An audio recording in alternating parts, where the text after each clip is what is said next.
All right, this is Euphoria. This is the greatest Western, maybe just the greatest League of Legends. I don't speak a lot of languages, so we're limited. The greatest League of Legends podcast of all time. We're making the statement now. Today is a day for bold statements. I'm Daniel Drakos. This is my co-host, Deficio.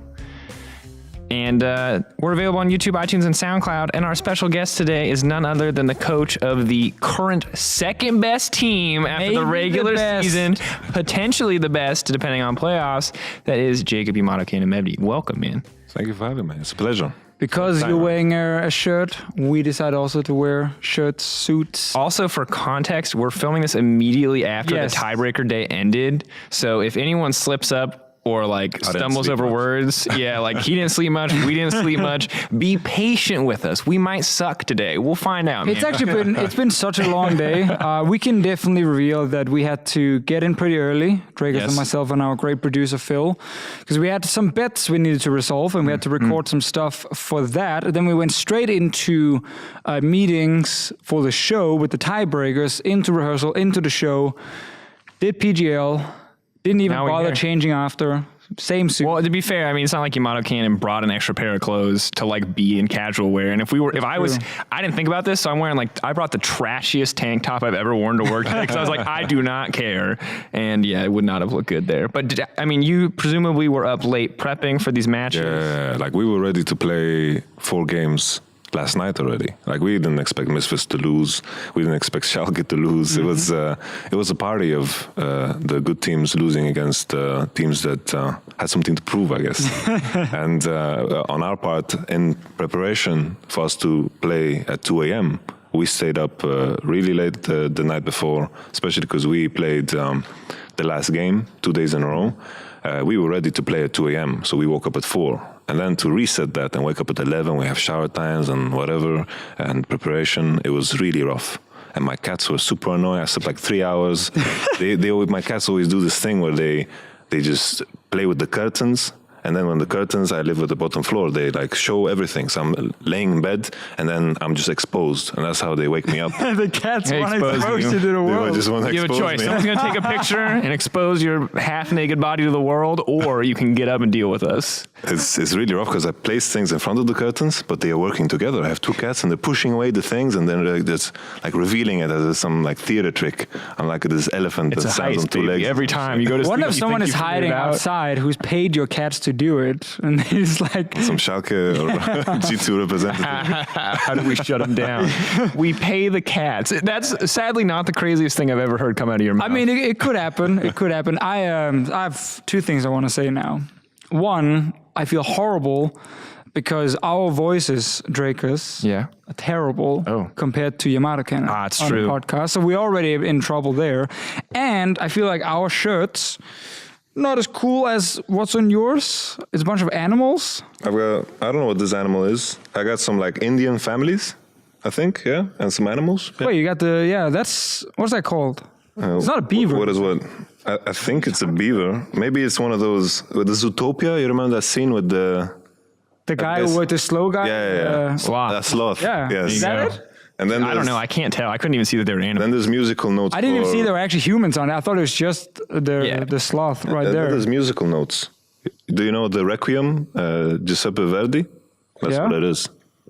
Where on earth do you find that kind of shirt? Haven't we tried this before? If I told you, I would ruin all the fun. We tried this. We tried this the first time he came on. He wouldn't tell us then either. We have to try once a year. One day we'll learn. One day we'll be as fabulous as YamatoCannon. By the way, the fact you guys wanted to stay up because you thought you had to play at 2, didn't Riot tell you guys that if we had more than 3 tiebreakers or something, it would be on the second day? More than 2. I thought, 1, 2, sorry, like the way I understood it was that we would play 3 games. I assumed we would play 3 games, and I thought because it was 3, we ended early. I thought we were going to play it, we were set. And then I didn't want to risk it because in a case where we had to play the same night, I want to be energetic. I don't want to prepare for a scenario where we play the next day. So I thought, because the bracket would be 3 games, I thought we would play no matter what, and then the next day we would play the remainder of the games. That's how I understood. That's how it was in the past. And Maybe I did a mistake. Yeah, I think you did. Read the rule book It's or okay. something. Like, look, the 3-way tiebreaker and the 4-way tiebreaker rules they're worded to be effective, right? To account for every possible situation, but they are not worded to be easily understood. That was because every year I sit down with people on the stats team to figure out tiebreaker stuff, to like figure out how to present as a host or as whatever for segments. And it's always like, okay, this is what it says, but what does it mean? Like, what actually happens here? So understood that it's a little difficult. To hire some lawyers or something, you know?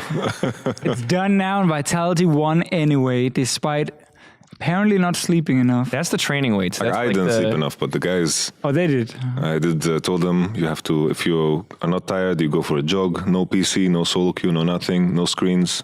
You just bore yourself to sleep, pretty much. Got it. You being tired, that's why you picked the puppy, wasn't it? There it is. So sleepy. Well, we can talk more about the poppy in a second.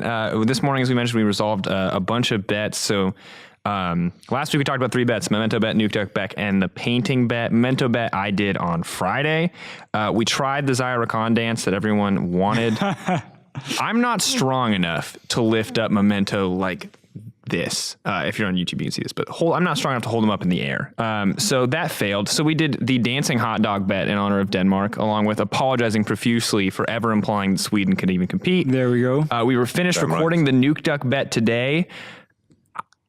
We brought in a special guest DJ to help us out with this one.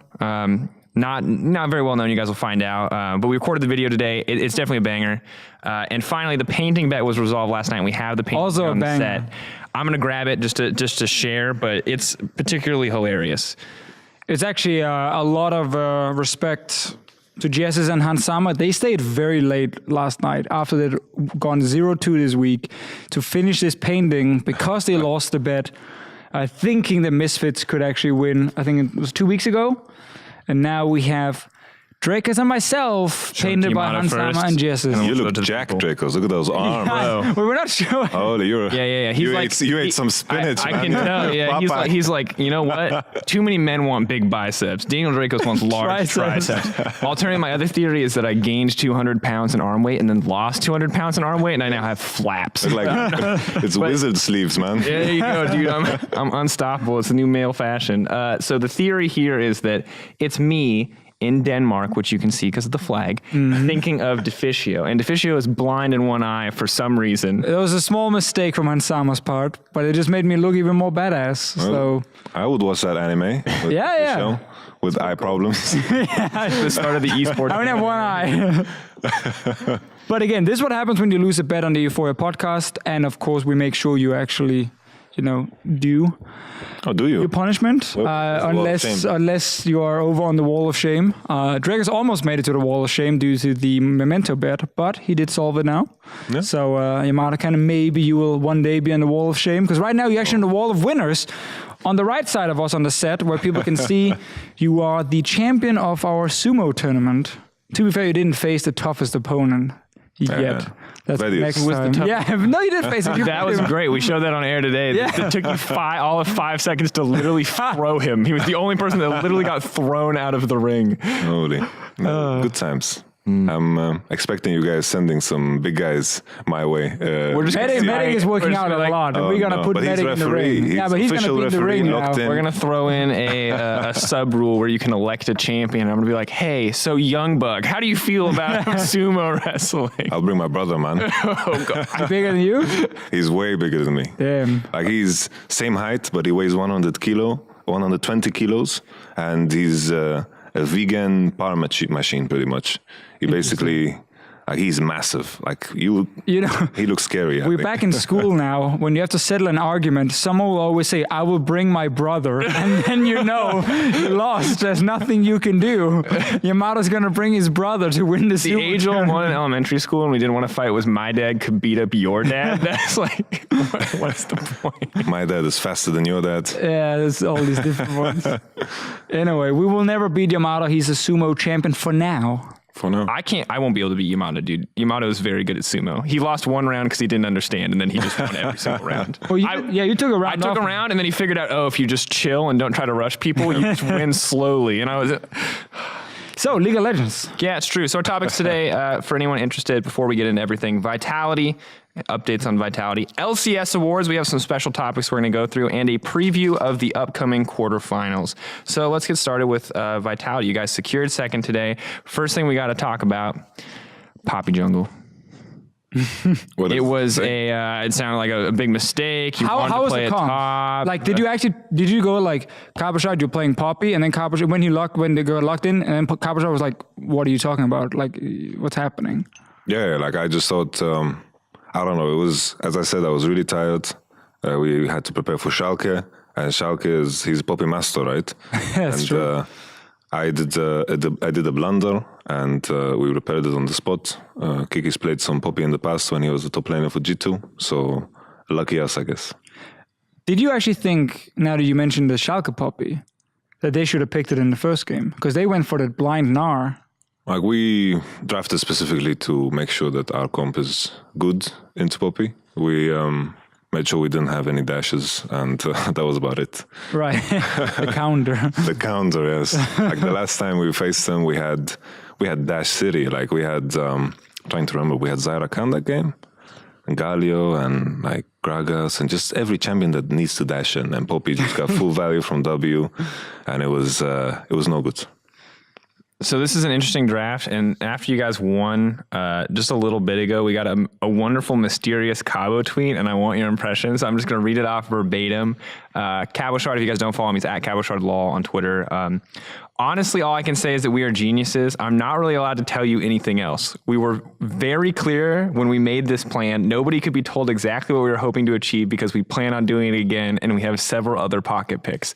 Now, to me, Mr. Cannon, this sounds like the Poppy might not have been an accident. What are you fishing for? Isn't this just a copy-paste of the meme? It is. Macro? That is the macro genius. Yeah, but now it's not macro geniuses. Now it's a pocket pick. But, I mean, didn't it start with macro? No, he just said, all I can say is that we are geniuses. I'm not really Oh, he had geniuses in there. Yeah. He's memeing. All right, I'll try. I tried to fish. I didn't get anything. Take it off. Terrible journalism. Well, I just want to read the tweet. I thought it was a play on the meme, but I was like, all right, how deep does this go? I mean, it was definitely the meme, right? Because the meme was like, we are macro geniuses. I can't really say a whole lot, but everything is planned and whatever. Actually, that game against Splice, we were macro geniuses. But beyond that, it kind of backfired when it happened. Went to shit. Yeah, you don't say that you're genius. Yeah. Even if Stephen Hawking, when he was alive, I guess he didn't say he was a genius either. You just don't say that you're a genius. That's kind of thing. Trouble. People who say that they're geniuses or brag about their IQ, I find on the Twitter, usually do not do very well. It's very important. This is advice for everyone.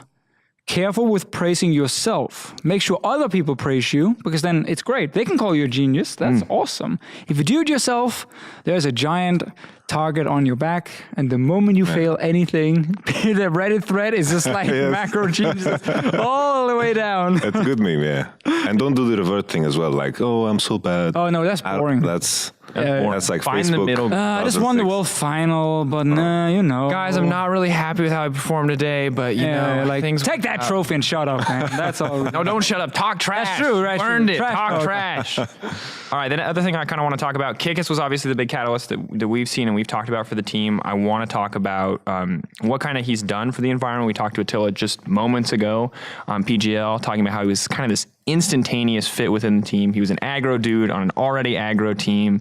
How did it feel bringing this guy in and seeing so much immediate success? It was amazing. Like for me... No, it's Kikis. Come on, give me that one. I deserve that one. I feel bad about that. I'm sorry, it's so bad. You know... It's very late. Is it late? Is it? Well, I mean, it's like 5 7 o'clock. For the record, it is 7 p.m. yeah, it's not late. We have to show up in the morning and do all this stuff. Yeah, you've spent 10 minutes whining about that. You're done. Okay. So the question was Kikis. Talking about Kikis, when he first joined the team, what was the experience like? I was... you know, always when you bring in a new player or bring in a player at all, we done, yeah?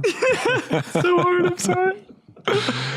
You know, always. Yeah, Kikis, you brought him in. Oh my God, honeymoon stop, phase, honeymoon phase. Honeymoon phase. No, that's not what I said. Oh, sorry. Okay, I'll try one more time. Otherwise, we move on to the next question, I think. Kikis, you know, whenever you bring in a player... You have to keep a straight face. I can't keep a straight face. Why would you high five me? That was the worst. Okay. Hey, reset. Let's talk about Kikis. Stop. All right. This is the Euphoria podcast. We're focusing up now. I swear. I hope either people are laughing with us right now when they listen to this, or they're like, these guys are so stupid. Like, this is terrible content. Anyway, Kikis, join the team. Martin, you good now? I'm good now. I'm good. All right. I'm good. Please. Apologies. We're good. No. Okay. I guess, okay. Kikis, headline. Kikis, when he came into the team, whenever you bring a player into a new dynamic, I always ask myself the question. I see the possibilities in how, like the best scenarios and also the worst scenario, because you never know. Like you throw in another person into a mix, the dynamic changes completely. And Kikis fulfilled every wish of mine from day one. I had questions in my mind that I needed to answer, and straight off the bat, he answered all of them, and I knew it was a perfect fit. From a behind the scenes thing, what were some of the questions? I guess just that, of course, Kikis wasn't active. Like he played in the Polish league and did some minor things. He did the EU Masters. Of course, you begin to question like how well will he play? He didn't scrim. How fast can he get into shape? And that was instantaneous. Like he came in, had ideas of what he wanted to play, was very confident in a good way, and at the same time was very social with the guys. I think that's very important. Usually you get a new guy, he comes in, he's a bit quiet, I need to bring him in, make him a part of the group. It's a process, right? It's like Lord of the Flies or something. But in our case, it was instantaneous. It was as if we've played for him for a very long time. Socially, he fits, and also in terms of how we want to play the game, he fits perfectly as well. And I think his mindset towards the game and his professionalism is something that he has gathered throughout the years, and it is something that is a massive strength for him as a player. And I mean, it's paid off in a way that I don't think we expected at all. Even if you had told me that he was clicking behind the scenes and that he was LCS ready, and if you had told me this and he was practicing on your bench and ready to go literally every week of the split, and you would I would never have guessed that it would work out as well as it did. Because even with this culture fit, we didn't see this level really from EU Masters from Kikis. Kikis EU Masters was pretty rough. Olaf games are the ones that people frequently reference, but this level of performance from him has been outstanding. Did you see this in scrims before it was on stage where things were working this well, or were you kind of surprised too when the first few games you played on stage actually worked out pretty well for the team? It was from day one, from scrims. He really performed fantastically. I don't want to mention who he scrimmed against, but it was the tougher opponents, and he showed up big time, and I was sold right away. I think, it's crazy when you have like a scenario with a team, for example, Misfits or us or some other team that has issues. It might be one issue that makes a lot of things look bad. And I think it can be the scenario for a lot of teams. Sometimes they just come in and all of a sudden they start to click, and it might be just one issue or two issues that you have to solve in order for all the things to fall into place. And I think that's something that I'm looking at, for example, in Misfits' case, maybe it's just one issue. From the inside, it's always hard to predict. Because I actually think the whole clicking and the synergy part is kind of the fantastic story here. Because like Kikis was always a good player, but it wasn't often I felt like Kikis was like a level above everyone else, and I don't think now necessarily that he's way better than everyone else in the EU LCS despite the success he's showing, but the fact that his play style and how he wants to approach the game just fits in so perfectly with the way Vitality wants to play. Like that is what's actually so special here. And it wasn't even a situation where, Kikis, as you said, has had like 5-6 weeks behind the scene to fit with the team and, see the style from the outside in scrims. No, it's just like you're in, now you're playing, you want to play this aggressive style where you want to invade all the time. Well, here's a mid laner who loves to be able to push and then roam with you. And actually, Jizuke looks way better with Kikis now than he did with Gilius in the start of the split. Also with some of the new champs like Ryze, he can play now. Of course, the Galio is huge for him. Like, these two guys seem to have the same play style. And it's actually it now means that instead of ganking lanes, it's a lot more of ganking the enemy jungler.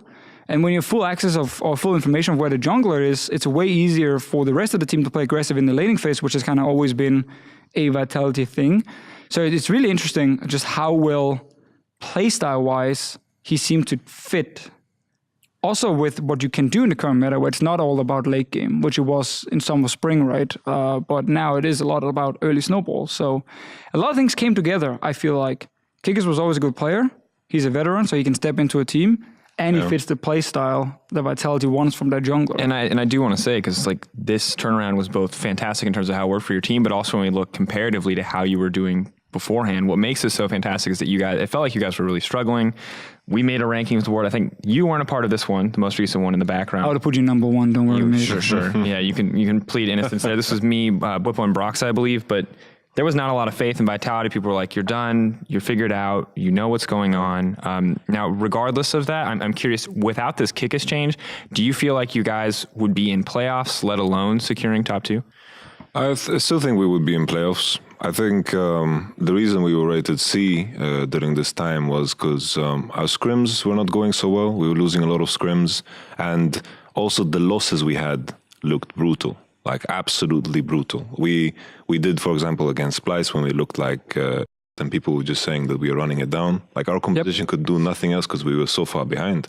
We did a dive on top and we died. 3 people died and then we got double killed on bottom and they were 5k gold ahead instantly.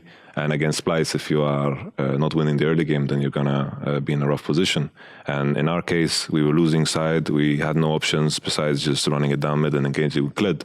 So our losses looked really rough. It was very similar against Fnatic. Our first loss, they picked a Swain into us. We fell behind early, and then they had a death ball. We had a death ball. Their death ball was way stronger and bigger and just thicker than our death ball. And there was nothing else to do. So I understand from an outside perspective how bad we looked in those losses, but I still think we would manage to reach playoffs based over the performance of the teams that are in the bottom 4. Now, and, one of the interesting things that's kind of come out this last week is we got the statement from Gilius regarding his position on the team and his decision to kind of start soliciting other offers. For those of you who haven't read it, it's a twit longer at also I think Gilius Law on Twitter if you guys want to check it out. It's for people who know the Gilius persona, I think it's a surprisingly calm statement. And I think when people called that out, he made it very clear on Twitter with harsher language than I'll use that it wasn't BS, that it wasn't some PR move or any attempt to save face for either himself. He made it pretty Vitality. clear what happened, right? He just said, he didn't fit with the team at the moment. Had different ideas of how to play the game, right? And I believe he said that he actually requested bringing in a sub as well. Is that true, or am I wrong here? I just had this. I had this thought about Kikis that I wanted to say earlier, and I can't get it out of my head. Okay, say your Kikis out. We'll get back to Gilius in a second. Yeah, we get to Gilius in a second, sure. I wanted to mention about Kikis why it meshed so well. I think is because his understanding of what lanes need is above any level of what I've seen from any other jungler that I work with.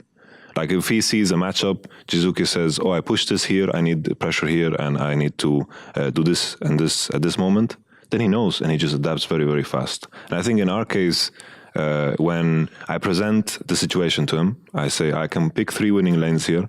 I want to make sure that you pressure enemy jungler. He knows, he tells me, okay, pick me this and we can do it, So whenever I present a scenario to him, he can make a vision for himself very, very fast. And I think that's what makes him as strong as he is in terms of jungling. Yeah, and I mean, I think that it has shown in terms of the way that he plays and the way that when you guys do draft winning lanes, he is able to just kind of take over a game, or it looks like he's taking over the game because he's the one that gets to go into the jungle because all your lanes are pushing. He used to be a laner, right? And I think a lot of the strength comes from there. The first day when we were playing, for example, Jason scrims or something like that, and it was like, okay, we need to play into top heavily. If we don't do it, it's really, really bad. And already when you hear a jungler saying this, it's like, okay, he knows what's up. I didn't even need to say it, And that moment was another confirmation for me that it was a good pickup. Yeah, and I mean, one of the things that Gilius kind of called out specifically in the statement was that he did not see eye to eye with the other members of the team, and that, like, for him, different perspective on how to play the game. And it looks like Kikis has lined up a little bit more with your guys' perspective on how to play. But I'm curious from your perspective, were you surprised at all, given the kind of reputation I think your team has for really strong personalities, when Gilius was willing to just say, hey, I don't think I'm the right choice for team, and take a step back? Did that catch you off guard at all? Well, I think he handled the situation well, for sure. I think, in an ideal world, I've always been telling my players that I would do this for every single position, right? And we were over in Korea, and I believe in the idea of healthy competition. We were at the Afrika Gaming House, and we saw how they had like 4 junglers in the house that were just getting switched out in between, and they were helping each other in a very healthy way for the good of the team. And everyone was aware of this idea and aware of the possibility of this coming in. And the idea of Kikis appeared in front of me because we had some disagreements about how we should play the game. We wanted to play around specific lanes, and we just had different approach in terms of what we wanted to pick in jungle. And I think when Kikis came along, Gilius and Kikis, they were working together. But then, of course, from my point of view, I want to ensure the happiness of every single player. And Gilius felt, Jesus. Yeah, so this fly is super aggressive. Bob. It's always here. We were going to name him. He just decided to name it now. Well, I mean, you can give him a different name. I was going to name him some other old man name like Herbert.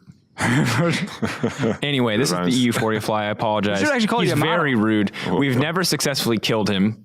We've tried many times, so we've just accepted like that he is immortal and that he's just a part of the set at this point. Could also be hundreds of different flies, but there's always one. We assume this is the one. He's tiny. He's young. Yeah. So It's been here for a couple of weeks. I've never seen someone as famous as YamatoCannon. It's very, very keen. I have no idea what I was saying anymore, man. You were about to talk about Talk Gilius. about ensuring the happiness of your players. Yeah. Okay, so I want to ensure the happiness of all of my players. I don't want anyone to be in an environment where they feel uncomfortable. So when Gilius pretty much requested to see if there's any opportunity in another team, I told him straight up, I can do this for you, but if we do this, then there's no going back, because I cannot have an environment where like a player is 95% in or 90% in, or he's not sure of the situation. So I told him straight up, we can look for options, and I will do this for the sake of you, because I could keep him, I could lock him in and do whatever. And the outcome was that he wanted to join the other top teams, and we couldn't reach an agreement with the other teams. I think in the middle of the season it's a very tough thing to do, which I also told Gilius. And after that, the trust is broken, not in a necessarily like I don't trust Gilius kind of thing, but if a player is not 100% committed to the team, then... We see it in sport as well. Yeah, and there's no turning back, right? And I think you can see how it would be disruptive to the environment to have a player who I mean, even if he goes, I want to be back, once you kind of open that door and question that trust, it's hard to put that right back. Pretty much. Again. And at the same time, I felt like the dynamic we had, it's always crazy how one player can change, like one person can change the entire dynamic. I think that the point Gilius reached with us as a team was similar to the point I reached with Splice when I parted ways with Splice. I could recognize myself in his position where he's in a place where he doesn't have the trust of everyone at the same point as before, and there's like scars from the past that are staying in, and it's just a very difficult situation to be yourself in. And I think for Gilius, in order for him, the way I saw it, for him to become better as a player, I think it was good for him to take the next step. Yeah, and I mean, I'm excited to see what he does in the future, because he has had some really high highs in his career, and especially on your team as well, when you guys were stomping. It's a tough spot to be in now, though, because you leave when the team is struggling a bit, and then the new guy pushes the team to a second place finish, right?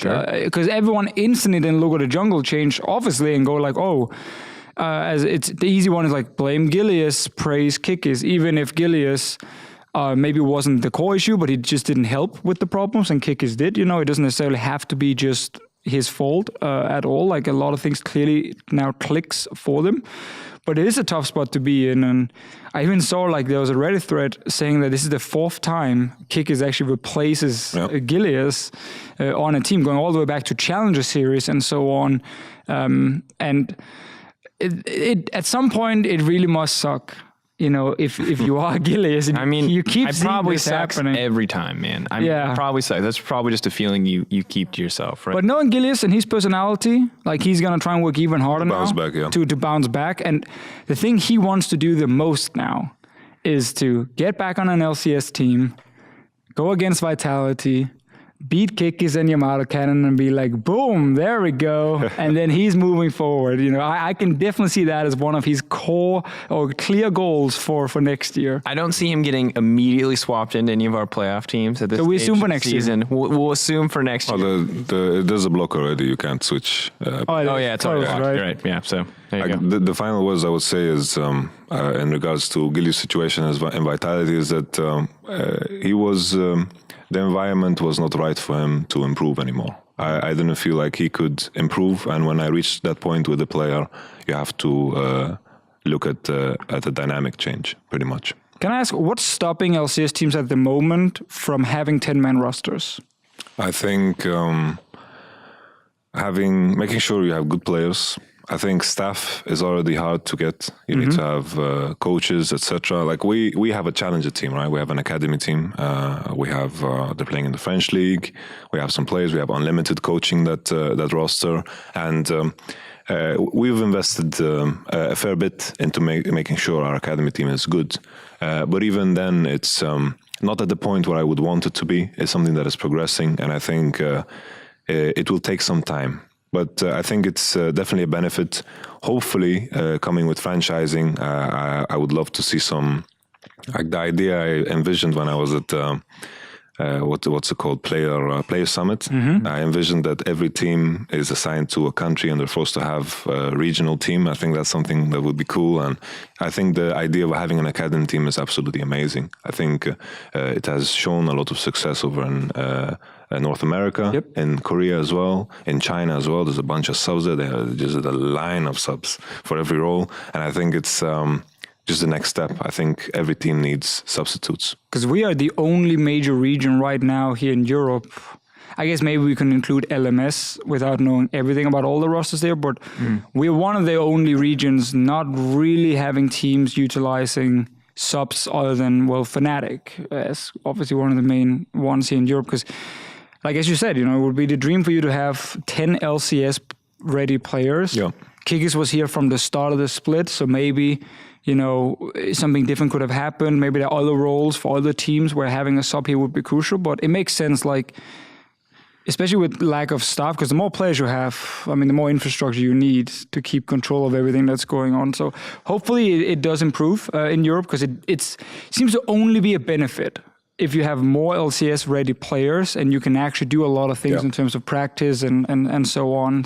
And of course, we're still struggling to see new talent on a lot of rosters in the EU LCS. So it's hard for me to imagine right now, without some of these newer pipelines that you're envisioning, whether it's academy teams or equivalent or whatever, where we find this new team. I disagree with that statement. I think there is new talent coming in, but there's also a ton of recycled talent that that if I think the fact that there's only 2 rookies speaks for itself.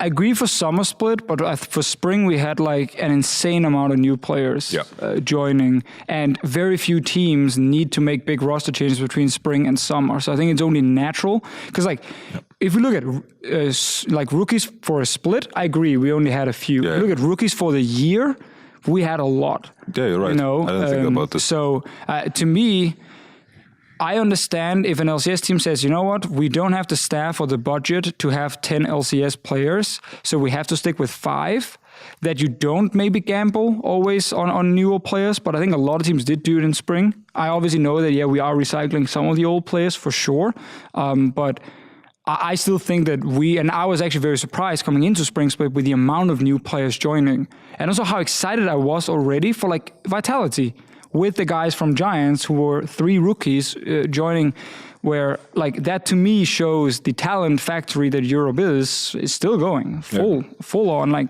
and maybe now with, you know, franchising and potentially bigger rosters, you're probably going to see even more rookies just because you have the ability to actually build a bigger roster than now. I'm convinced. Yeah, and I'm ready to see it go to the next level because I think you're right that this year was a good example. I personally still want to see more. I still feel like there's more European talent out there that can be brought up once we have the infrastructure to do so. But I think this year was definitely a step in the right direction. Once long-term partnerships do come around, once we figure out who those teams are, I want to see the 10-man roster, or at least, you know, 2 subs that could legitimately play, unlike the vast majority of the history of subs in EU LCS, which has been guys who, you know, hang out on the bench for maybe play 1 game. We're trying over at Vitality for sure. Yeah, because you guys got the academy Got the already. academy going, and you know, it's crazy. Like you got me thinking about the Exodus. People are afraid of the Exodus. And Sven going over. This is the conversation that I don't hear anymore. And you got me thinking about it. This is we were scared. This is a good year for rookies. What was I saying? Yeah. 2 rookies in this split speaks for itself. Forget about that. Because remember, when Sven and Mythi left and Power of Evil left, I was legitimately worried about the level of Europe. And then we won Rift Rivals. Woo woo. Not that that's 100% the clearest indicator of which region is superior, but you also see so much new young talent coming up. Tons of players evolving. The evolution of Caps has been fantastic to watch, right? Rising up as from kind of the disappointing prodigy into everything that he was expected to be. It's a similar story now for Upset, for Attila, for these guys that were promised to be star level 80 carries that had inconsistent performances at the start. So it's cool to see it develop. Our next topic, gentlemen, is I'm going to call it the EUphoria EU LCS Awards. That's what we're going to call it. We need some music playing. We're going to get cheesy game show music. We need game show music. May I do this? You definitely may do that, yes. This isn't... You can drink from it too if you want. Yeah, it's not just for display. We could just pass it around and drink from it. That would be, do it, man. Be so... we spent about 2 minutes laughing, so I think it would not be the weirdest thing we've done today. Deficio, do you have any preference on where you want to start? But we got a lot of stuff. I mean, we got some serious ones. We got some fun ones in there as well. Okay. You want serious or fun first?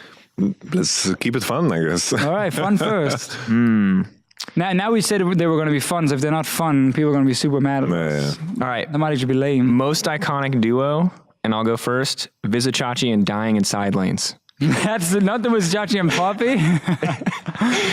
Cho'Gath, Poppy, Gnar, name a champion where he doesn't die in side lanes. Yeah, he's also a god. I'm not going to say that he does not go off and carry tons of games, but if Vizichachi does not get caught at least once in a side lane in a Schalke game, it is not a Vizichachi game as far as I'm concerned. Yanka's Braum, you know, that's obviously an iconic one right now. I think he misses the Braum.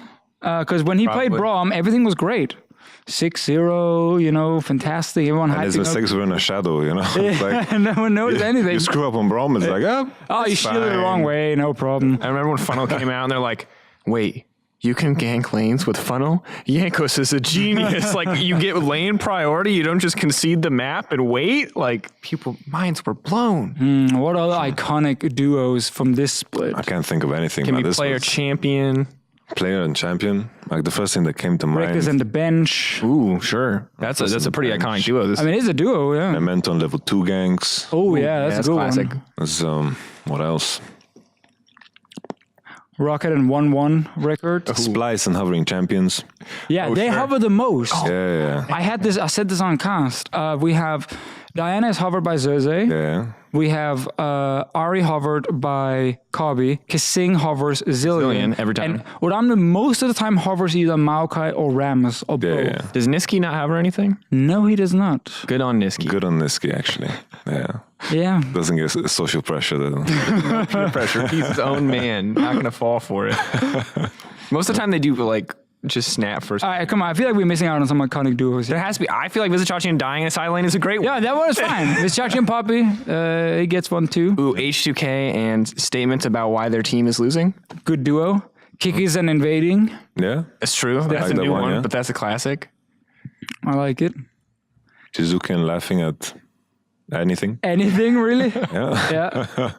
I like that too. I was coming out before casting, or no, not casting, before doing something yesterday. I forgot what I did yesterday. I was making tea, and I was like trying to squeeze a lemon to it, and I dropped the entire lemon, and it shot up in my face, and like suddenly Jizuke is right next to me, and I went from like alone making my tea, making a mistake, to like everyone watching because Jizuke just explodes immediately with laughter, just like goes off. He does like the Simpson impression really well. Oh God. What's his name now? The bully Nelson. Yeah, the Nelson laugh. That's definitely what I imagine with Jizuke. He even did like the pointy He finger did the once, one, like, yeah, he did it. He did when it. I mentioned it, do you know Nelson from Simpsons? He's like, Nelson Mandela? What? A little different. Very different. Yeah, definitely different. No, All right. Well, I'm sure a lot of fans will have a lot of iconic duos. Let us know. Hashtag EUphoria podcast if you guys have any votes for most iconic duo. We'll see what you guys got. Who is the best Braum? Now, Jankos was already mentioned. People asked for the best Braum award when you asked for this earlier. Is Jankos the best Braum? Who's the best Braum? Hybrid. Hybrid? Hybrid is the best Braum. That's an old one. I can't forget, like, he got this MVP award when there was like the top 5 players in a row. And it usually was some phrase like most first bloods in 3 weeks. And then when it came to Hybrid, it was like 2 games on Braum. That was like the amazing thing he did. So Braum, Hybrid, that's the one for me. All right, you say that one. So nominations will be Jankos and Braum. Jankos, Hybrid. Hybrid, Vander and Braum as well, because Classic. like he first picks this champion and was 100% win rate until Vitality showed up, and I believe he ruined How everything. dare you? So he's still nominated. Oh wait, did he play it against H2K? Can you double check that? I'll find out. Anyway, keep thinking of Braum. He used to have a 100% win rate. I think he did have it until today. So I mean that has to be an iconic one as well. I was gonna highlight from Spring Split, Noscaron and Braum. Yeah, dabbing on people. When dabbing on people, one tricking Braum. So I think there's actually a few right there. There's a few nominations. Casting Braum is a cute one because he was like the range support player, and then and then against you guys, 5 games of Braum. 5 games of Braum. He early picked it. There's 2 games on Braum, and then there's 5 games on Braum. I forgot about the hybrid one. That was a poor choice on our side in terms of graphics. Those were MVP Daler times, you know. Dude, MVP Daler was legit, man. Definitely not the smartest thing we've ever done in the broadcast when we gave him MVP, but I still think it was one of the funniest moments. Yeah, Watching Reddit explode over the fact we gave him How Taylor. dare you? I mean, you can't give it to a coach when it's like, yeah, his team won, his players play of the game. Taylor. I don't know, man. We give out coaches a split. I feel like we can give a coach MVP. We clearly have enough insight to make these decisions. People trust us. All right, do we have to pick one of the Brahms? Yeah. So Vander, by the way, played Rakan. He did not lose. Good. So he was 100% until today when he lost on it. I think I'm going with Jankos and Braum because when he played it, G2 Esports, they were at least tied for best team in Europe. Oh, true. Without the Braum, they're down as number 4. Yeah. It's quite a jump down. Yeah. There's most effective Braum, like in terms of performance. I think that's the G2 award. And then for me, out of memory and a lot of laughs, it's Hybrid Braum. All right, we're going to give honorable mention to our boy Hybrid. We'll give it to Jankos for the official Best Braum award. Next up, something a little more serious. The biggest surprise this split. Now, it can be a player or a team, but who did you expect to suck that went insane, or who did you expect to be really good that underperformed? What was the biggest surprise for you guys this split? Difficult. I will start with H2K. Because I remember the preseason rankings we did for Summer Split. I actually put them like towards the middle after the run they made at the end of spring. They had the 5-game series against you guys as well. No, obviously, I'm sure. Which, by the way, you almost lost, but Joko leapt into your team like 3 times consecutively. Oh, yeah. That was a rough series. Joko? Shook. Shook. Shook, yeah. Shook. Yeah. Apologies. I got very confused. I was confused too. Yeah. Shook, sorry, yes, apologies. Joko was in there. Joko played a lot of Zach. I got confused. He was on the analyst Zach. Joko was on the analyst desk. Good guess. Leapt into your team like 3 times with no backup. It's true. gave you guys, I would say gifted you guys a win there in a very tight series. But we gifted some games that series too. Yeah. It's like true. the Olaf Steele. Like how many Barons did we lose that series? It was Probably every single one at some point. crazy. Like H2K is a funny pickle because, I think their bot lane is good. I think Sheriff and Promiscue are good players. I think Promiscue has a good champion pool. I think his laning is good. I think what's so strange about Shook is that he's the player you bring in for one split and then he just doesn't play good anymore. It's strange. He's always the fix. Yeah, Fix he's always like, bring him in, pay him some extra money. Like he was in Copenhagen Wolves at one time, fixing some issues, and you just when bring people him talk about honeymoon phases, it feels like that term was made for Shook. Yeah. This guy comes in and the team does look so much better for a short period of time, maybe half a split, maybe a whole split. He brings the party, everyone is happy, they're having a great time, but then you have to wake up the next day and you feel horrible and it goes downhill. Yeah. That's what it feels like. So you have party Shook versus hangover Shook? Is that what you're telling me? maybe. But the reason I had him as a big surprise was just like they went from what I consider a middle of the table team to almost going 0-18. Like they broke the losing streak just before getting to Origin's losing streak of 0-14. So that was something by beating Splice. And then obviously at that last game against Schalke, because as you said, like they actually have some pretty good players on the lineup. Like, people are always saying, "Oh, they didn't invest any budget or whatever." I think this is a load of crap. Like they picked up some decent players, and I think when it comes to H2K, I think from what I saw, I felt like their demeanor and how their morale was in general in regards to the team atmosphere. It looked really down early in the split. It felt like they just lost hope early, and they Made a change, maybe. They were gunning for vacation, pretty much. That's the impression I got from meeting them in the hall. Like in the later parts, they did some good things. I think they did some interesting drafts here and there, and for me, it was scary to play against H2K because it's a team that you don't want to lose against, That's what we said on broadcast too. We're like, you don't want to lose to H2K. Pressure's on you. Pressure is not on H2K. Because when you have a low amount of wins, it's very easy to remember who lost. 2 wins. Yeah. Splicen. They denied Schalke second place. Yeah, thank you. God bless H2K. This is, for me, I think H2K was the perfect H2K for me. To bring on some other biggest surprises, like Reckless getting benched. I was going to say that one. Obviously was one of them. I actually think now we had the H2K one. Kadril is a guy who's been getting nonstop praise from the H2K people.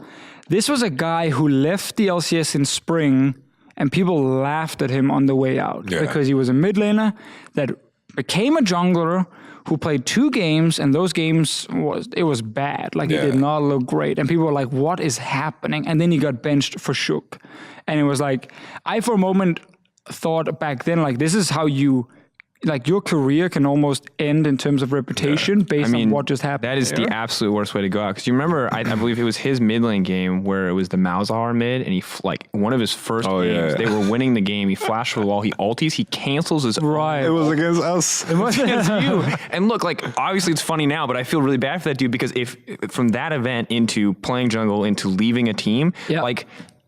Shout out to H2K for giving him another chance because he's shown us so much more. But like that is a career killer right there in terms of public perception, at least. And I think now, at least behind the scenes, among pros and so on, like there's going to be a lot of positive things to say about Kadril from the guys he played with on H2K. So I think that was probably not the one most people will talk about, but to me that was actually a huge surprise to see that success story. I think it was extra tough for him as well because it was the story of H2K, how they were bad. They brought himself in Shook, and all of a sudden they started winning. At the same time with Kadril, like H2K should have won against Misfits. Should have won against G2 as well. Like they lost off of silly, stupid Nashor steals. Like LeBlanc stealing Baron. Like that's not how you should win. G2 should have lost. Yeah. And Misfits as well. They stole Nash. You can give Kadril some breathing room because he's not the most experienced jungler. But I think he did some good things, and I think his transition is something that is working out for him. Usually when a player switches roles, you're like, good luck. But it worked out. Kikis also a big surprise. People swapping to jungle seems to be a positive. You take your laner mechanics, learn how to play a strategic game, and you just become a super jungler. I mean, it's working. So the Kikis one as well. Yeah. I remember before you joined, I was asked the question, will Vitality make playoffs? And we had to do like these top 6 predictions. I think it was like week 5 or something. And I believe I put you number 6, but said, you know what, if there's one team dropping out, it's Vitality. Okay. And I think I had Rocket just underneath you, if I remember 100% correctly. And I actually felt pretty confident that Vitality would just be a middle of the pack, maybe even outside of top 6 team at that point. But then when Kikis joins, the whole thing just changes. And like seeing Kikis return as a jungler to do what he's doing now with Vitality, like that is something no one could predict, and definitely one of the biggest surprises as well. Yeah, for sure. I think that wins that award. I think. Yeah. It probably needs to win it. Yeah. Speaking of that, we have 2 more. I was going to do biggest upset, but I think if anyone says anything other than H2K Schalke, they're probably wrong. Is there any other contenders other than Splice beating Team Liquid at Rift Rivals? Shout out to you, Splice. That was great. That was actually a huge upset. That was probably the biggest upset. But actually, we just have to give it to that one. I was going to say just EU LCS, but God bless you, Splice. You saved Europe. Thank you. We had another one. H2K Splice? That one was also an upset. You guys versus Fnatic. Yeah, I with guess Kikis. at the point in time, it was an upset. But then looking at our trajectory it kind of changed. Yeah. It has to be Splice versus Team Liquid. All right, Splice versus Team Liquid it is. Good on you, Splice. We still appreciate that. Good luck in playoffs. All right, so we got upset out of the way. But the one I wanted to get into was our MVP for EUphoria. Now, the votes, I believe, cast end of today, end of tomorrow. Tomorrow. Okay. Wait, really? I didn't vote. No, you have to. You have to vote. Tomorrow. You have till tomorrow. It got extended because of tiebreakers. Yeah. Check your email. I don't know how it works for teams. You guys might have one vote as a team. I don't like that people get the freaking, what's it called? The Google Doc before the last weekend is over. No, but you don't have to vote. But people do anyway. But that's but that's trashy. Okay, so I got to jump in here real quick because I used to be the one responsible for the votings. Mm-hmm. And what YamatoCannon just said there, first with him saying, wait, I forgot to vote, or I didn't vote yet already. I didn't know. I didn't know. Like I thought about it. This goes hand in hand with him saying, you getting mad about why they send the doc early. Yeah. This is why they send the doc early, because most people don't pay attention. We send it out to the teams. We inform the managers and we say, hey, can you make sure that there's one for the players where they vote together and there's one for the coach, so you get two votes coming back from each team. And we very specifically tell them, hey, you have a week now. Can we make sure that people know so they fill them out? It takes 5 minutes, if you don't want to spend time on it. And what always ended up happening when I used to do it was I would sit on the last day, like a few hours before the deadline, and I would look at the list of who actually responded. And it would be all the casters. Maybe one guy forgot, but generally it would be all the casters, all the journalists. Then it would be couple of the players and like 2 of the coaches. And I'll just be like, what's happening here? And I have to start sitting and writing to every coach separately. And they would be like, what? What do you mean? I'm like, come on. Please. The moral of the story is, if you can pass this responsibility off to someone else, do it, because it's exactly what Deficio did. Medic is now in charge of MVP voting, organizing, and getting trophies cool. So shout out to Medic for taking that responsibility. I also know that the managers actually do tell their teams. The teams just forget it because a couple of days later, they just never think about it again. And then because you want to wait. I thought about it. And I thought, oh, good on ELCS. They're going to send it out after the split is over. So that was my mindset. The deadline was set for today before the tiebreaker. So the whole point was you were supposed to vote after the last games, obviously. We just want to give you extra time to think about it. Yeah. And now you can decide who's your MVP. Yeah, so should we just do one without caps? Like No. Caps So MVP. this is the thing, right? This is why I brought this one up as a potential topic. Because I think caps was the easy bet, but Vedius has been saying this to me. And he's planted this seed in my mind that Kikis might be MVP. Caps took a team full of already good players, and he was the best player on a very good team, and he made a lot of stuff happen. Kikis took a middle-of-the-pack team and got them second place. Now, you can say that every player on your team was a factor of that for sure, but in terms of the MVP definition of one player defining a team, you changed one player, and you went from middle of the pack to top of the table. That is the clearest case for MVP I can see, just in terms of like easy outside perspective. Yeah, for sure. I think, even in the game against Fnatic, like Broxa, I think is considered the best jungler in Europe. And what he did to Broxa is something that has never happened to him before. And I think Kikis against the junglers that were considered the best was what he did to them was absolutely beautiful. Like yesterday against Jankos was really dirty what he did to him.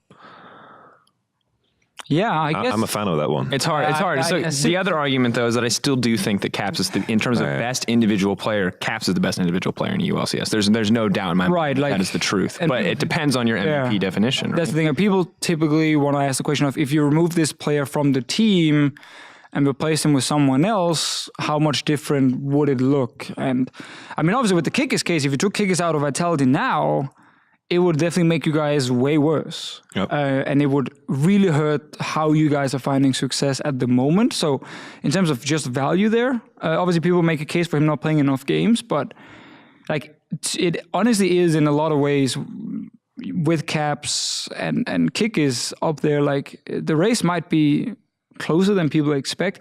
The thing about Caps though is just like, he's been the best player in Europe this split. He gets all the attention on Fnatic, and he has to carry with that, with whatever resources they're pouring towards him. And he's done it so often this split. Yeah. Even last split, I think he was even the last best player. split, yeah. Yeah, we were watching a clip earlier today on PGL where he was playing LeBlanc. He was making all the calls and in he the was fight. literally calling every cooldown. He's literally telling Hillisang on Rakan, hey, come shield me, get close to me. Ezreal's going to E. Ezreal doesn't E, but this man is already thinking one step ahead as he's shot calling, as he's killing one person with LeBlanc, flashing forward, going back to the distortion. He's saying, block the skill shot that's maybe not available, maybe is, but be ready for that. He's playing Ezreal for the other guy better than he's... Right, yeah. Because he actually could have eat over and maybe killed him. It's crazy. I think, the biggest question is, like, Fnatic, they have insane coordination with jungle support and how they impact mid lane. Mm-hmm. Yep. And who is the reason behind that? Is it Caps that is just coordinating everything?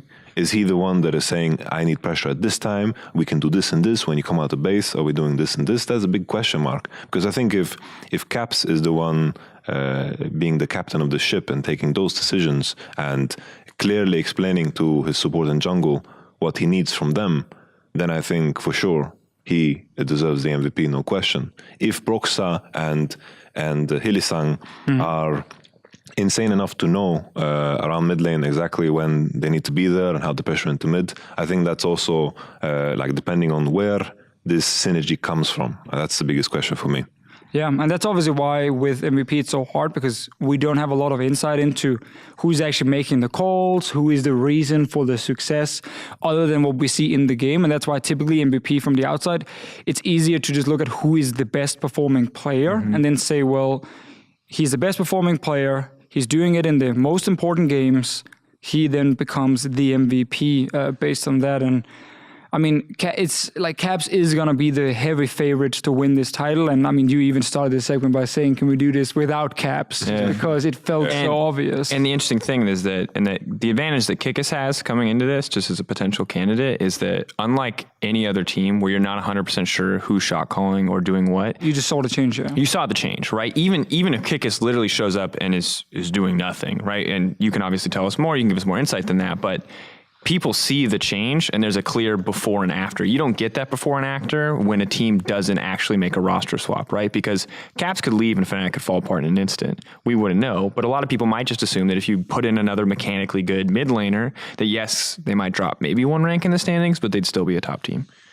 So it's a difficult position to be in, for sure. Mm-hmm, definitely. I mean, Caps has insane players around him, which makes it a lot easier for him as well.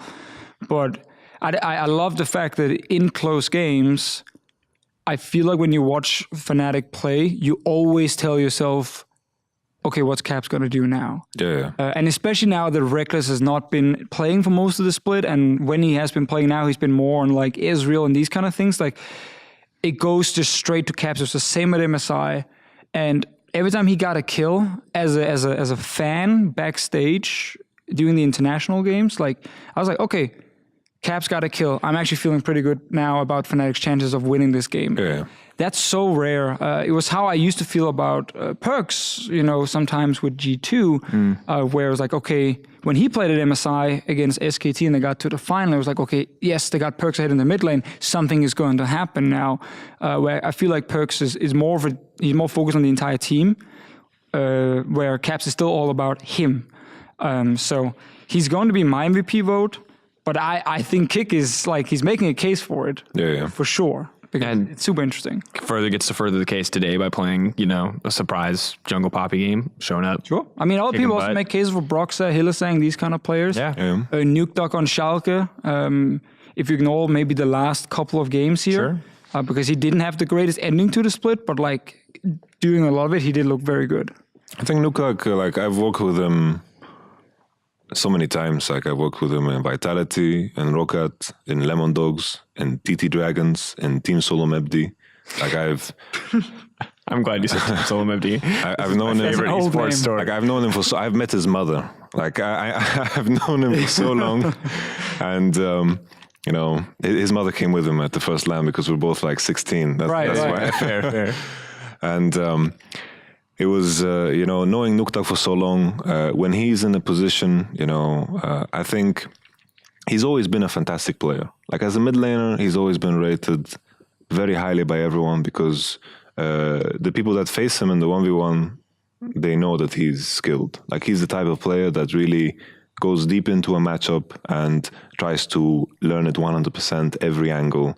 And when you have this type of player, then as a coach, you're happy, right? Jizuki is very similar as well. He's very precise in what he needs to learn and what he needs to do. And Nukeduck has always been that, and I think that's why all the mid lanes have respected him. I think in a team environment, his weakness has always been being consistent in the way he communicates.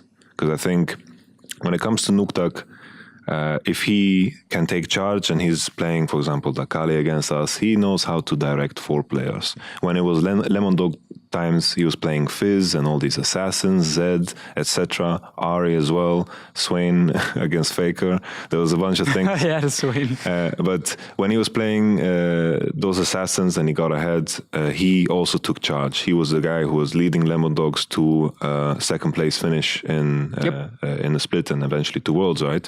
And I think when Nukeduck is put in a good draft situation and he's ahead, he can always communicate. And I think the lack of consistency has been his biggest weakness for all of the years in terms of communication only. But play-wise, if you put him in a 1v1 tournament, I think he's a great player for that. And mechanically and teamfight-wise, he's always been pristine. This is something that I would never question when it comes to Nukeduck.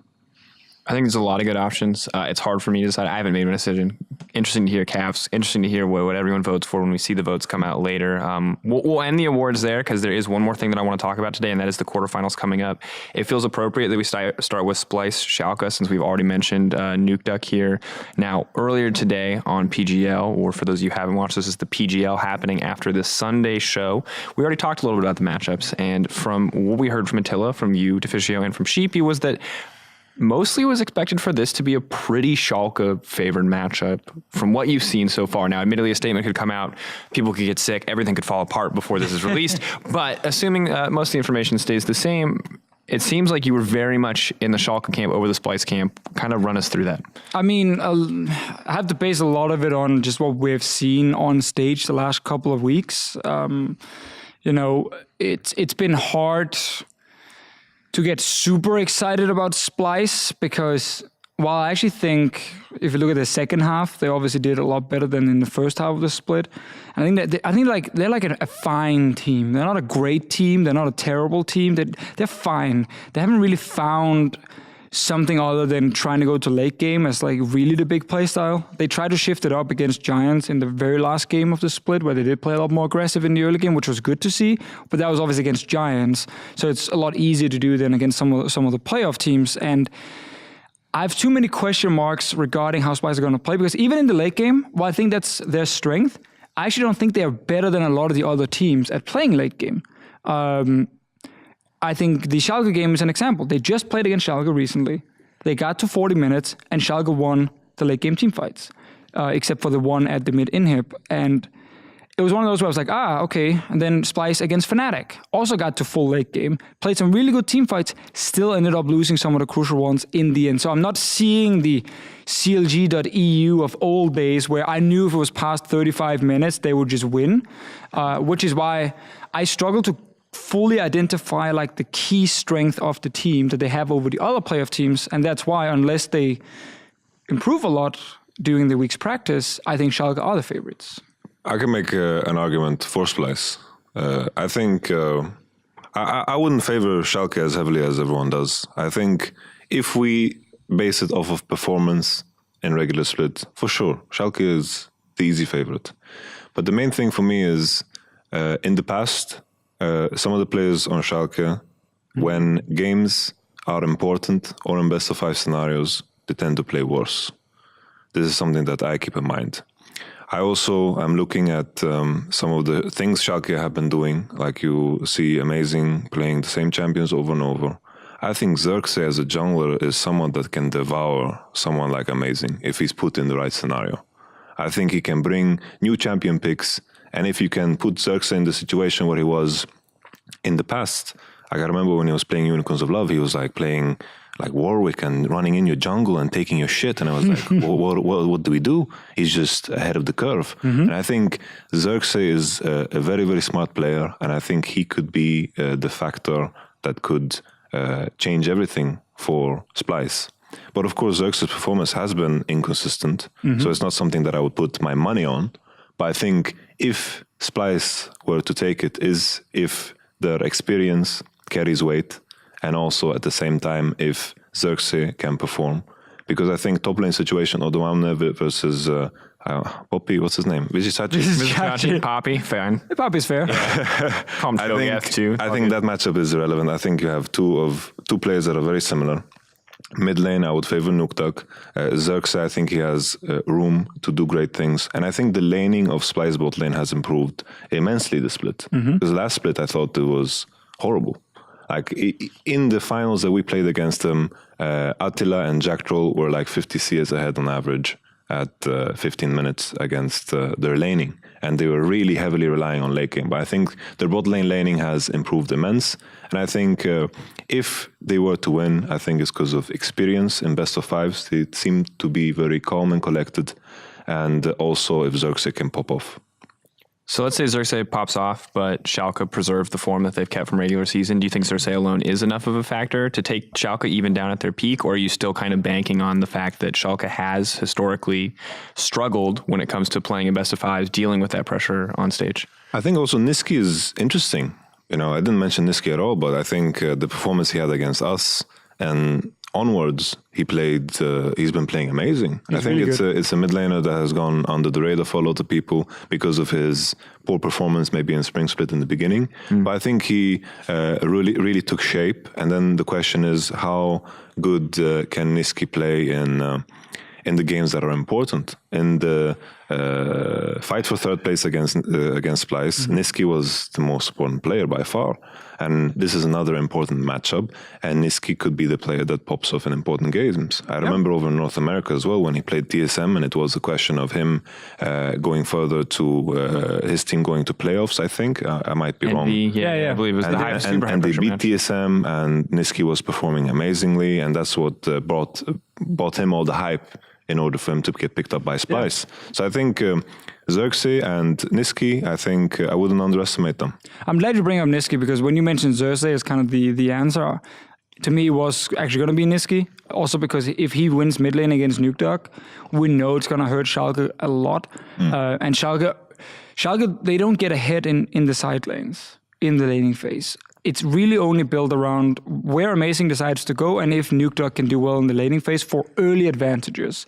And then they're trying to use globals a lot. They're obviously trying like certain lane swaps here and there, but Chachi doesn't really solo kill the enemy top laner anymore. No. That doesn't happen. and Vander and Upset tend to draft pretty passive lanes. Who gets Braum? Yeah, exactly. Who gets Braum, and then that's about it. So I feel like the mid lane matchup, which then also means the jungler automatically, is going to be insane. And Niski in the third place game was the best player on the Rift, which was a huge surprise during that split, because he hadn't had the best performances overall. And he became a huge carry. Yeah, it was a really disappointing split, I would say, up until those playoffs where he did prove himself. Based on what we've seen during the split, I'm saying 3-1 Schalke for this one. But Splice keep telling everyone that they are best of 5 team. They got third place, beating Vitality last split. I want to see them prove that and then give us a super competitive series. All right, old man Martin, get some more water. There you go. All right, Yamato, 3-1, 3-0. How you feeling? 3-2. Where do you see it going? You've given some avenues to Splice to win out, which I do like, but how much faith do you actually have in those avenues?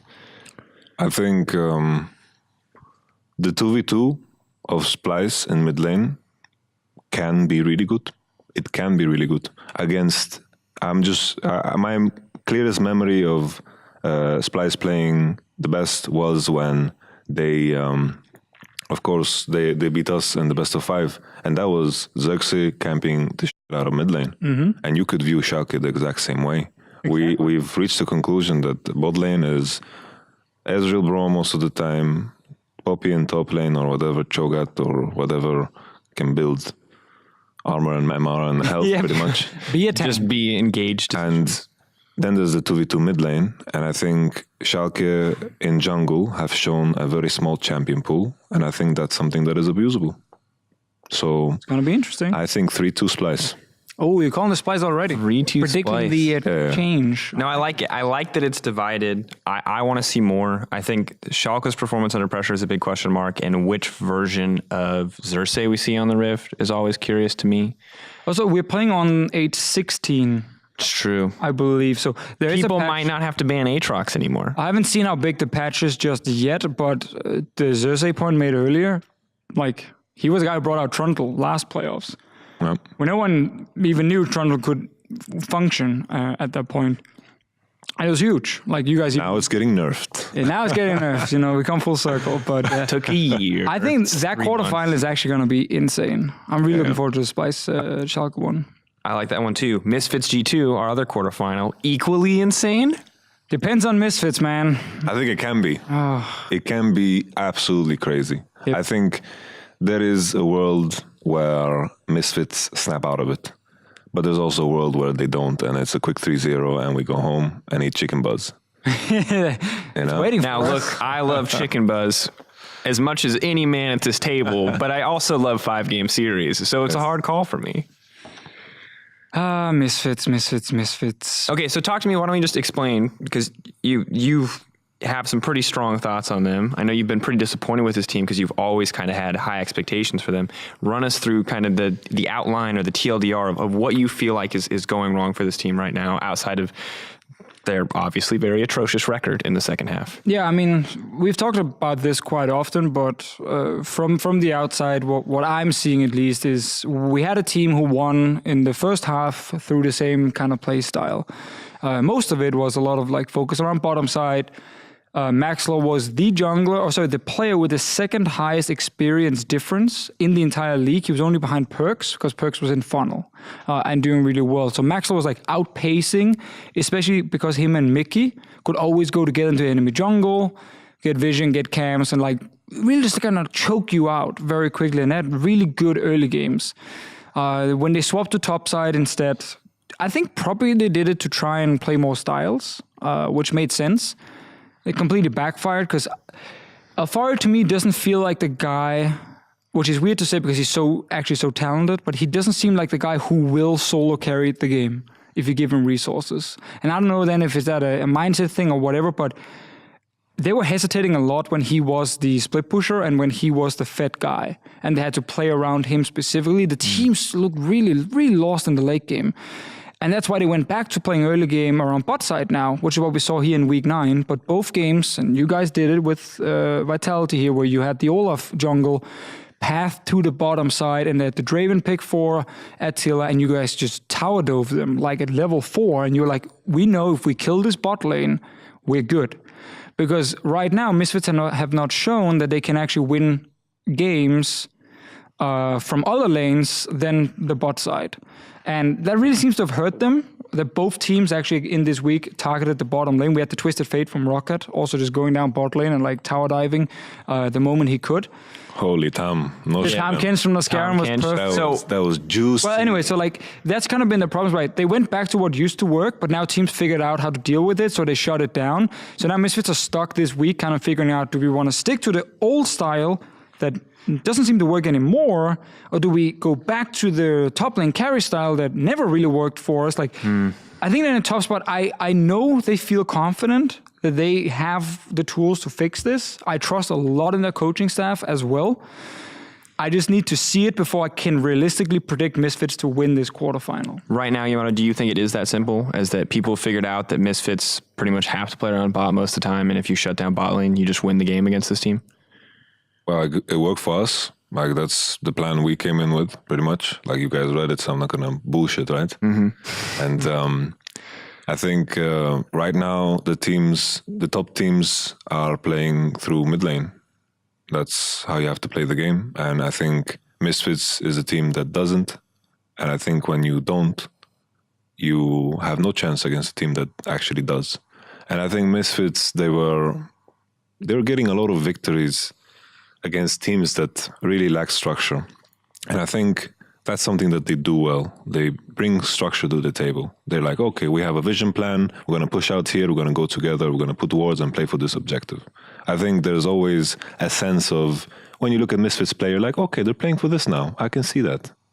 And I think that's why they get a lot of victories in the beginning of splits. Because I think what it comes down to, I don't think their spring split start was that bad either. I think I remember them being even score with us when they faced us, and we were both 4-0, 4-0, something like that, or 5-0 or something. They had a pretty good start. I remember that. I remember their win against Fnatic in the late game with Hans Sammer, taking down Fnatic. So I think it comes down to the same thing again. It's like they pop off because they have structure, and then it's just not enough because all the other teams obtain structure within the split. Like for us, we have clear structure in the game. I think our macro is looking 10 times better than it did in the beginning. I think a million times better. And I think this is something that just takes longer for other teams. And I think Misfits don't have the kind of... I think what comes after structure is the willingness to be creative and take risks that might be... that you have to play mechanically perfect in order to succeed in. And I think this is the philosophy I've pushed from the get-go with Vitality, that we try, and if we fail, we will learn from it. Because sometimes we do dives that went to shit, and we've really, really worked hard to perfect this, and we are not perfect yet, but we are working hard with this idea. I think Misfits, they only have structure. There's no creativity, nothing else. And I think when teams get better, they get worse. It's tough, at least. I don't know if they have the tools to suddenly change up a lot of things. But I will say, in terms of the matchup against G2, if there's one team in playoffs who will most likely not punish you bot lane, I think it is G2, if you look at this quarterfinal specifically, because they have heavily favored playing around the solo laners, which could play into Misfits' advantage. Senkuk's job might be to make sure he doesn't actually get run over by a Jankos Perks combination while they try and win on the bottom side of the map. I can see that as a way for them to play the game. The problem is, obviously, G2 will watch these games and will see that same thing. And if they drafted Tahm Kench and Varus bot lane, I'm not sure if you can even run over that bot lane as Misfits, or if you just end up going even. It's a pretty safe bot lane. It's probably as safe as it gets, right? So yeah, I think it's going to be super interesting. I think Misfits have good players, but need to find a winning recipe now. And it's tough because I know it's also late, so it's part of the reason why the energy slowly dropping. When we talk about Misfits, I felt like it especially dropped because it just feels a little bit like a funeral already for this team. The weeks have been so rough for them. But I think everybody, assuming you don't have to play against them, everybody is hoping that they kind of pick it up and that they find that stride, because we've seen the highs for this team are always really exciting to watch, really interesting to see. But yeah, a lot of sad things to hear. Lacking the creativity, not knowing how they need to play the game or how to keep up with a lot of these other top teams. That's pretty tough. On the opposite side, G2. Well, you had some Misfits points. Yeah. I just wanted to add to Misfits. I think Senkuk's, I've worked with Senkuk's, and I think he's a very, very smart player. Like, he's the type of player that if you needed to play through mid lane, he's the person that could coordinate that. And I think Senkuk's in playoff situations, like the last time Splice faced off G2, Senkuk's was crazy good. He was playing fantastically good against Perks, and Perks went home and took that to heart. Like he was shook by that performance and his own performance, and he was disappointed by himself at that time. So I think Senkoks is a player that can really pop up in serious situations. I think when I remember when we were at the World Championship and he was playing against, for example, Crown mid lane, Bjergsen mid lane, he was doing amazing things. Yeah, one or two of those Casio games, I think it was, where he just went insane. Like he was crazy good in important clutch games. So I think Senkoks might be something like if Misfits are playing up to standard in a competitive fashion against G2, I think Senkoks might be a way in. Maxwell has had good performances in the past, but generally speaking, to end the note for myself on Misfits, I think it's don't put your money on Misfits. If they win mid lane, they win the series. Sure. Calling it right now. Yeah, I mean, because they're not going to lose bot lane, and they're not going to lose top. That's probably a tank v tank. I mean, but asking them to win mid lane versus Perks, yes, Jankos is struggling a little bit, but versus Perks just still feels really tough. A little bit is if you win that 2v2, like if Maxwell is playing up till like his level, the level he showed in the start of the split, that 2v2 mid lane for Misfits can be very strong, and again, because that's the lane where G2 might try and target them. If they can win that on Misfits' side, I think they win the series. Yeah. How much do you believe that that's going to happen? What would your prediction be for this series?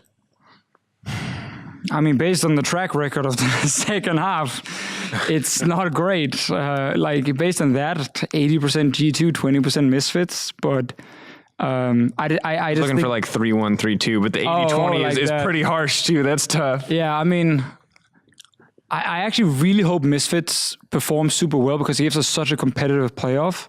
But as Yamato said, like right now, you're not putting your money on Misfits because then you're basing it on just hope that they actually fix these things, which we have no clue if they will. So I'm on a G2 win on that one.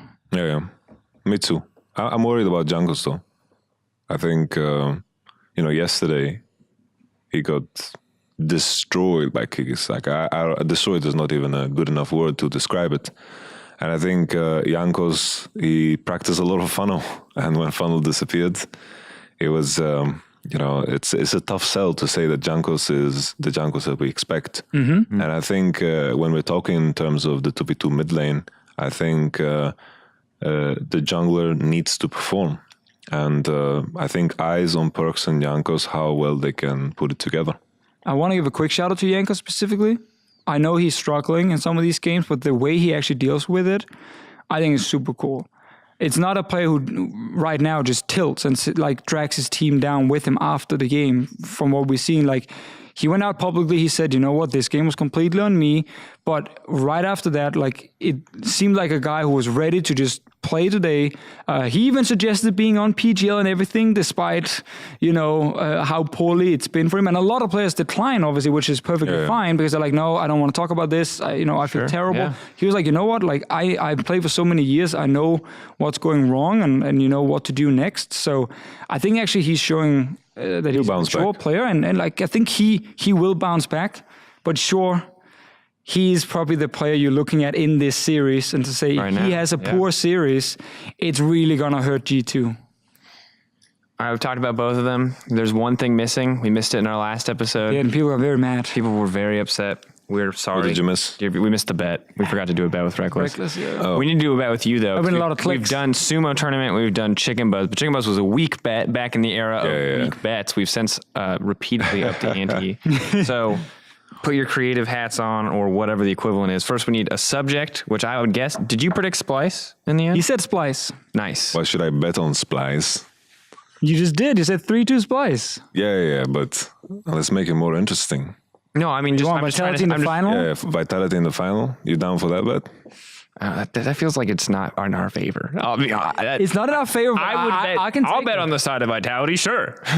It's definitely not in our favor, but I can go with the Vitality not making finals for the sake of it. All right. Okay, I can give you guys something good. What do you got? I can wear a tracksuit for the third place match. Are you allowed to do that? I'm not sure. I'm pretty sure you have to wear a suit. Tracksuit. Oh. As much as I want to see yeah, we don't control the infamous tracksuit mafia on stage. Cut that part, yeah. Okay. So the tracksuit is fantastic. Ooh. See, now we should figure out the bet punishment before we go live. Yeah, that's the thing is guys are now joining the brainstorm process. So maybe this will be cut out. We'll figure it out momentarily. I'm getting a nod from the producer. You might not see this at home. Okay, but real talk. We got to figure this out. We need good stakes. I can also do the splice thing. That's fine. Which It's more Oh recent. no! It's not the stakes. It's what the punishment is. I don't care about the. I stakes. can do the spice sticks too. I don't mind. Either way, but we just need a punishment. We're musical now. If we could do if Vitality doesn't make worlds. One it could be a punishment for Yamato is he has to wear the most boring suit ever on stage, and if he loses, or if you win. Wait, so I guess the punishment for him if he loses has to be he needs to wear the most boring suit ever. Can you guys be my bodyguards? Like you just have shades and you just say nothing and walk next to me? Oh my God! Can we film? I'd do that. When can we do that? We could do in Madrid when we walk in. Do it in Madrid before. casting. Yeah, sure. But we could do it before a game. We could record it, and we could have like Lore or someone come up for an interview, and be like push him aside, like no, like who are you? Excuse me, no. Ladies and gentlemen, you may have noticed that there was a slight cut here, and that's because we had no idea what to bet. Now, as an update, the stakes are Vitality making the finals. So, if Vitality make the finals, Yamato wins. If they don't, me and Deficio win. The punishment is waiter for a day.